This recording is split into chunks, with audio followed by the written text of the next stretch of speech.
Own show here in Hollywood. Put your hands together for Eric DeLuca.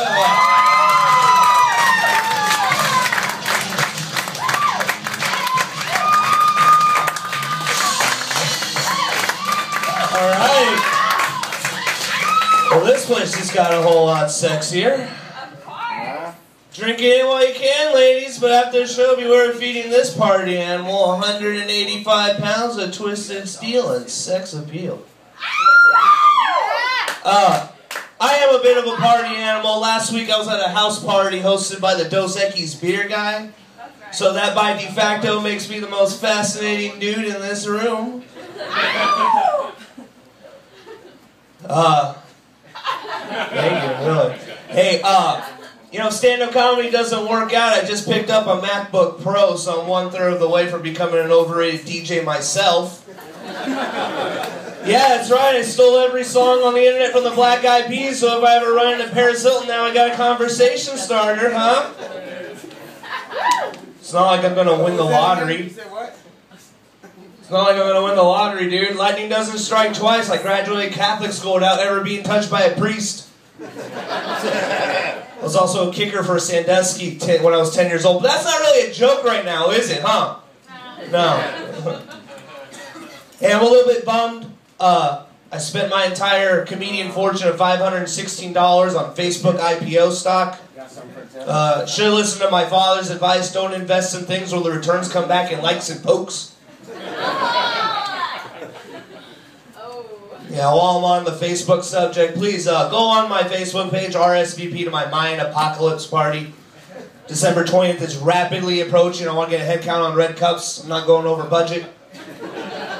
I don't think the Mayans are going to get end of days correct, but I do want to play beer pong with all that Jesus juice I picked up at the Michael Jackson estate sale. Get on that.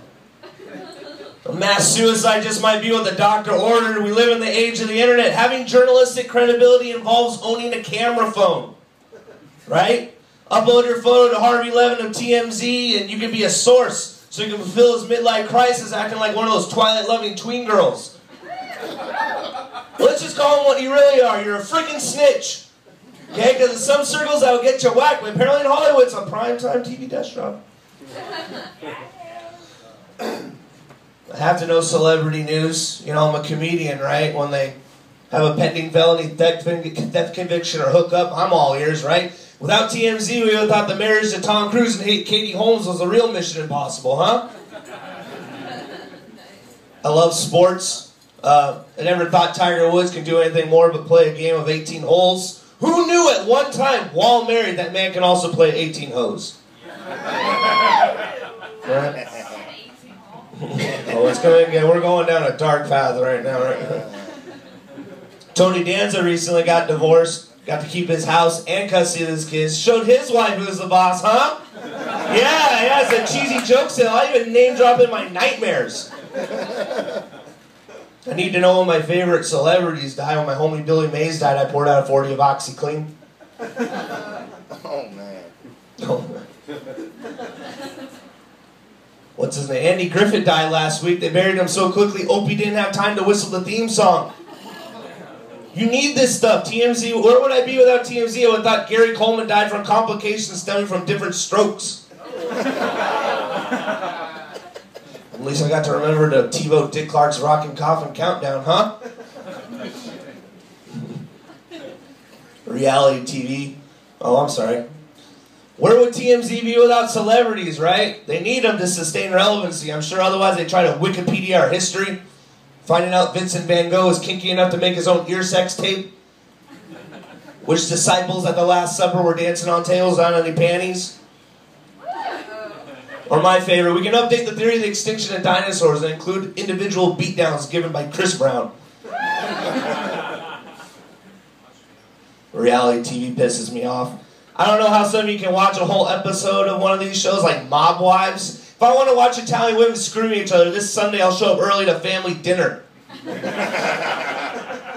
Anybody can be a reality star these days. Get your friend to videotape you in a shopping cart equipped with a rocket. Without a helmet. Anything can be a reality show these days, right? I'll pitch some on stage right now. I got great ideas. I think we should punk the people who avoid their subpoenas in court. Call the show You Got Served. Biggest Loser seems to be really popular right now. I think we should combine that with Magic Mike. We'll call that show Flabs to Abs. Fabio can be the Simon Cowell judge. Or my favorite, we'll fall around the ugly nymphomaniac supermarket shopping baggers. Call the show Paper or Plastic.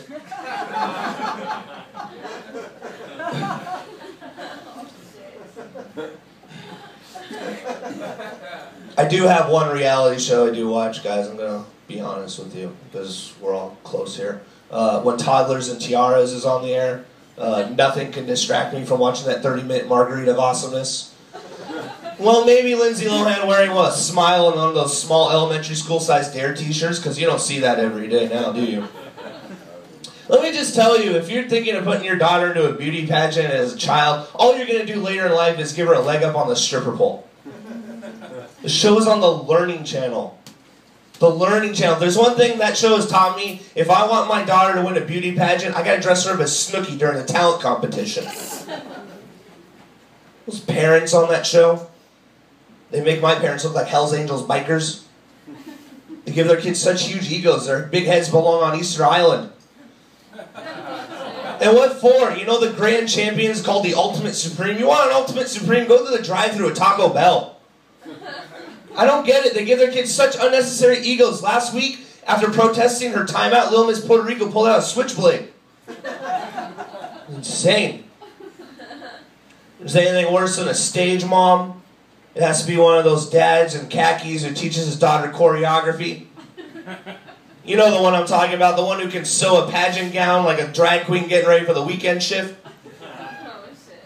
I mean, I'm all for the father being part of a young girl's life, but no man should use daddy-daughter time to teach his daughter the Macarena. Thank you. Hey, I like performing here at the Belly Room. I like the spotlights. They remind me of DUI checkpoints.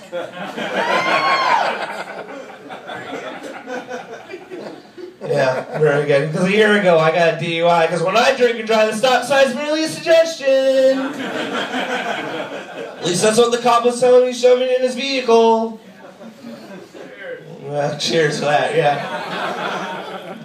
Took away my driver's license. You might as well take away my beer goggles, too. I need those things in Los Angeles 2 o'clock in the morning, right?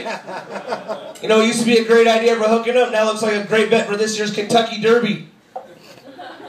Hey, I know I'm no spring chicken either. Dating in Los Angeles is tough when you look like Meg Griffin from Family Guy.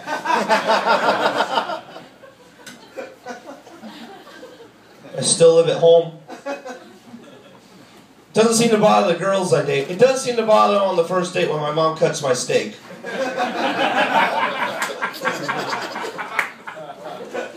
I don't want to complain about my love life, but I think my application got lost at the Make-A-Wish Foundation. It's kind of bad. I'm turning 30 at the end of the month. I live in a Ninja Turtle bed, complete with a layer of Cheetos dust. It's not like I'm getting kicked out, but I know I have to move out because every time I shower, there's a picture of the Little Mermaid staring directly at my crotch. Yeah, my dad's laughing because he put it up there in the freaking... Great. I did get my license back, but I had to take alcohol education courses to get that back. A great place for drinking buddies to swap happy hour stories. Yeah, this one guy was such a character. He kept saying that, like, he had a beer every day and it made him, like, that much smarter. Well, no wonder I have a thirst for knowledge then, too, huh? Fuck that joke out. So I live at home. I got no car, and I'm an open mic comedian. I think Webster's dictionary defines that as a ideal woman's desire. You know how hard it is to convince your dad to drive you to open mic so you can rub your stomach and tell Kardashian jokes all night? He would sit in the back of the audience and talk to the bartender. You can see the value of my college degree decline with every spoken syllable on stage. I don't feel too bad for me.